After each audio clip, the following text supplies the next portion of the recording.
Hi everyone, ఈరోజు మనం బీరకాయతో కూర అయితే చేసుకుందాము. బీరకాయలు అయితే నేను ఇలా కట్ చేసుకొని పెట్టుకున్నాను.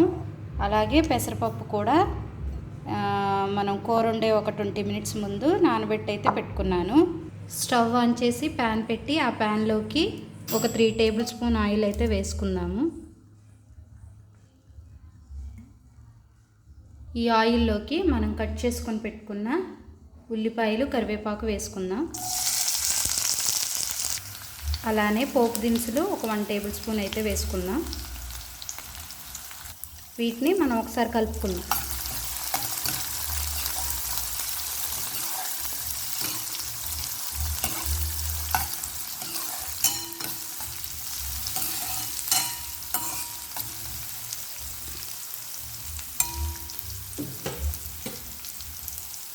మనం ఇప్పుడు ఈ ఉల్లిపాయల్లోకి కట్ చేసుకొని పెట్టుకున్న బీరకాయ ముక్కలు వేసుకుందాం.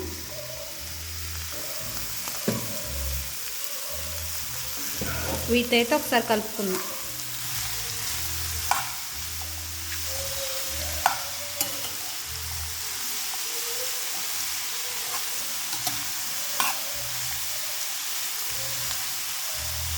అలానే పెసరపప్పు కూడా వేసుకుందాం.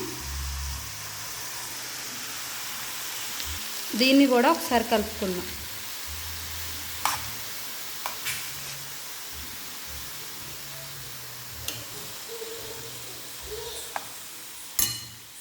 ఇలా మొత్తం మనం ఒకసారి కలుపుకున్న తర్వాత దీని మీద అయితే మూత అయితే పెట్టుకుందాము. ఒక 3 నిమిషాల పాటు ఈ బీరకాయ ముక్కలను అనేది మనం ఉడికించుకుందాం.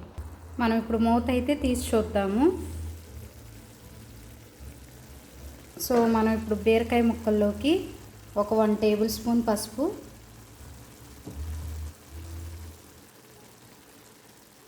అలానే మన టేస్ట్కి తగినంత సాల్ట్ అనేది వేసుకుందాము.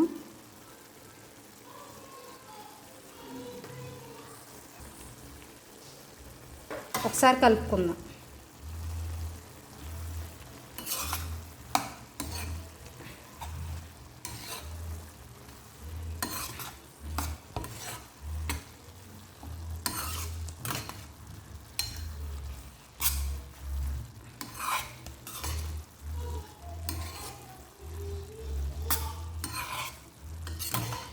ఈ బీరకాయ ముక్కలోని వాటర్ అయితే ఇంకా ఉన్నాయండి.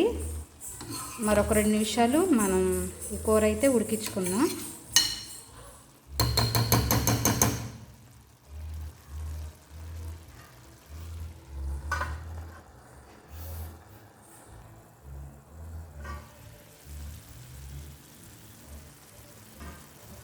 ఇప్పుడు మనం ఈ కూరలోకి మన స్పైసీకి తగ్గట్టు కారం,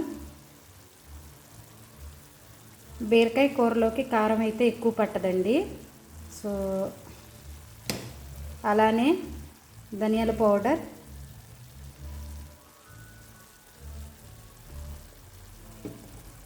ఒకసారి అయితే కలుపుకుందాము.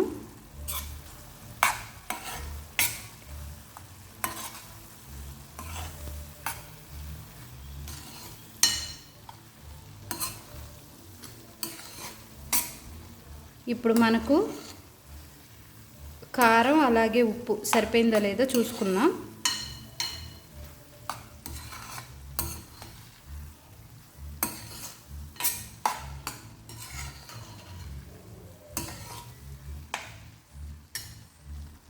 నాకైతే అన్నీ సరిపోయాయండి.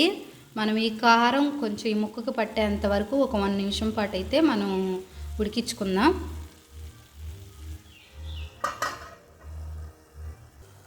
మనకి కూర అయితే అయిపోయిందండి. మనం ఇప్పుడు స్టవ్ అయితే ఆఫ్ చేసేసుకుందాము. ఈ కూర అనేది రైస్లోకి అలానే చపాతీలోకి బాగుంటుందండి. ఒకసారి ట్రై చేయండి. ఇలాగా నేను చేసిన విధానం మీరు ఎప్పుడైనా ట్రై చేసి ఉంటే కింద కామెంట్ చేయండి. నేను చేసిన విధానం మీకు నచ్చినట్టయితే లైక్ చేయండి, షేర్ చేయండి, అలానే సబ్స్క్రైబ్ చేయండి.